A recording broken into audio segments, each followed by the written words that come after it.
Culpa. Disertaciones filosóficas. Resumen Miriam Cepeda González. El concepto de culpa. En términos generales expresa una deuda que un sujeto contrae con un acreedor. Este concepto evolucionó al igual que la cultura. En sus orígenes se buscaba únicamente algún castigo físico que merecía un sujeto, que había cometido un perjuicio contra otra persona. Y únicamente después que las batallas entre clases sacerdotales y guerreras adquiere el concepto de culpa del sentido actual. De acuerdo con Mejía, en la dinámica entre castigado y castigador existía una lógica de placer y displacer.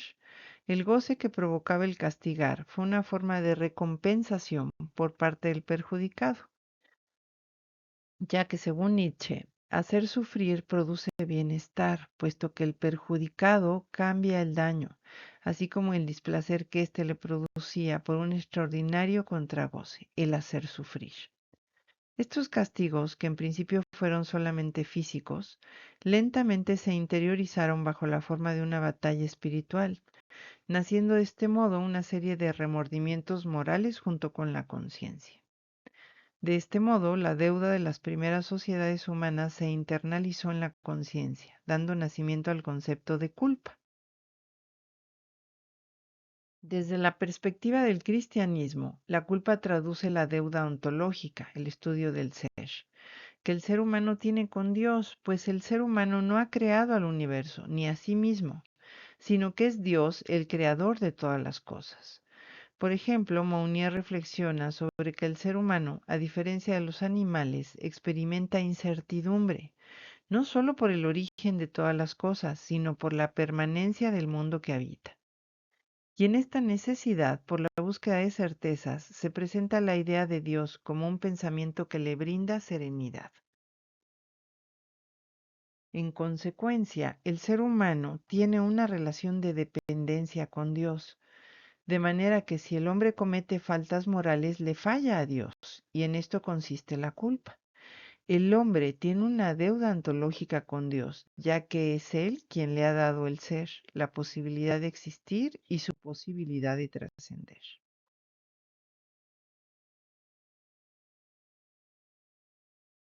La conciencia, junto con la culpa, nace bajo la forma de una batalla espiritual, y fue precisamente este sentimiento el que Nietzsche combatió a lo largo de su vida, pues su propósito era el de recuperar la inocencia del ser humano, lo cual aborda en las tres transformaciones que expuso en su obra Así habló Zaratustra. Sea precisamente un niño, el camello y un león las figuras que dan una analogía al comportamiento humano. El tema central de la filosofía de Heidegger, por ejemplo, es la existencia. Uno de los motivos por los que ésta se convirtió en la preocupación de este autor, por la enajenación que experimenta el hombre del siglo XX. En este contexto surge el existencialismo heideggeriano, bajo un sentimiento de descontento profundo por un hombre que no se encontraba a sí mismo en un mundo que él mismo construyó. La tarea es averiguar el sentido de la existencia y reivindicar la autenticidad del individuo, para lo cual Heidegger dio un papel especial al concepto de la culpa. La búsqueda de Heidegger sobre la estructura de la existencia inicia con una problematización del sentido y la autenticidad del ser.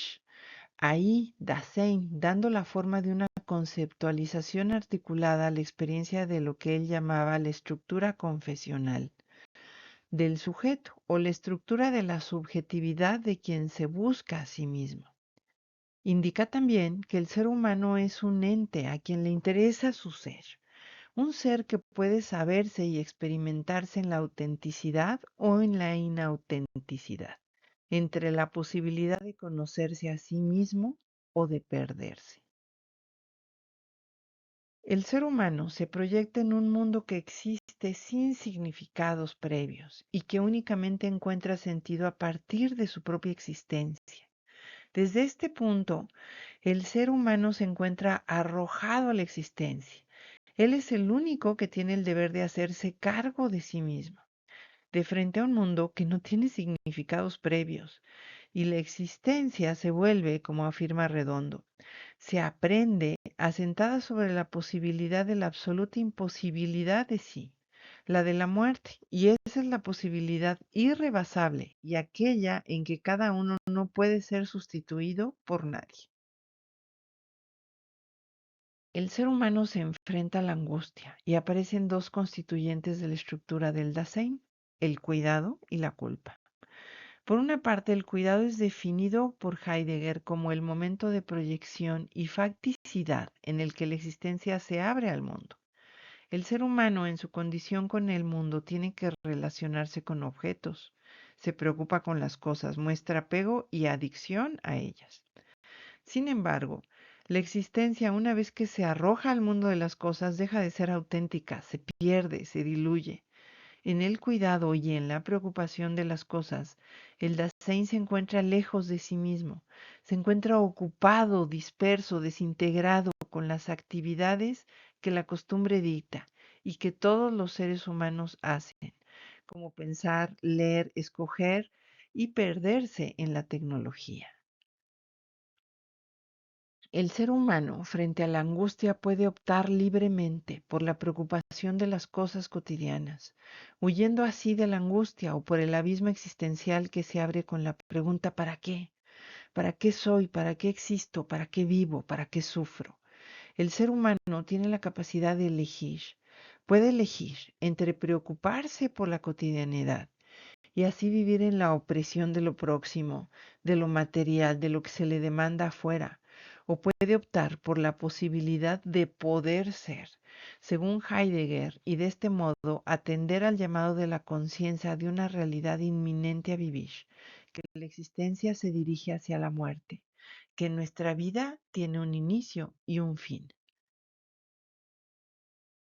Vivir en la cotidianidad y en la preocupación por las cosas es optar por la existencia inauténtica, mientras que el reconocimiento de la finitud humana, de la incertidumbre, de que la vida no está garantizada, es una posibilidad para la existencia auténtica para trascender.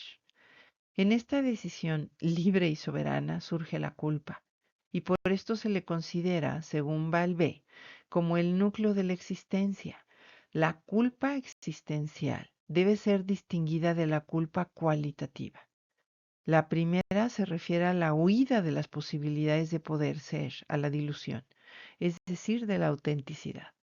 La segunda se refiere a la culpa que el ser humano experimenta en la cotidianidad cuando comete algún error en lo referente al valor de la convivencia y que han sido pactados convencionalmente según el entorno en el que vive. El límite de la culpa es convertir el desprecio en admiración, el resentimiento en responsabilidad y la posibilidad en libertad. La idea es aprender que nuestra existencia es incierta, que requiere conciencia y responsabilidad, y que nosotros mismos tenemos